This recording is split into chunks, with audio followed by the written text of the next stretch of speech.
தம்பி பாத்தீங்கன்னா வயசுக்கு மரியாதை கொடுத்து பேசுங்க. என்னைக்கா இங்க இந்த சேரி கீரி எல்லாம் பேசிக்கிட்டு இருக்காங்க. சொல்றல நீ என்ன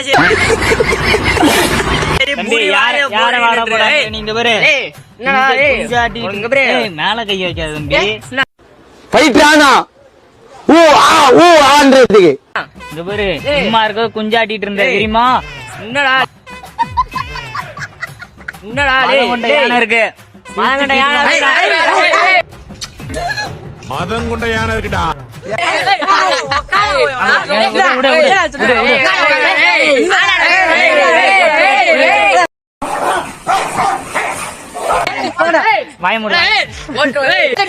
A few moments later. மக்களே பாத்தீங்கன்னா ஒரு அடி தான் அடிச்சானுங்க, படுத்துக்கிட்டேன். மாப்பிள்ள மதம் கொண்ட ஏனான்னு மார்பாக்ஸை இடிச்சு கப்பையை கிழிச்சு அமுச்சு விட்டானுங்க. இந்த ஆஸ்பத்திரியில் படுத்துருக்கானோ. மாப்பிள்ள எனக்கு பெட்டு போட்டு வைடா.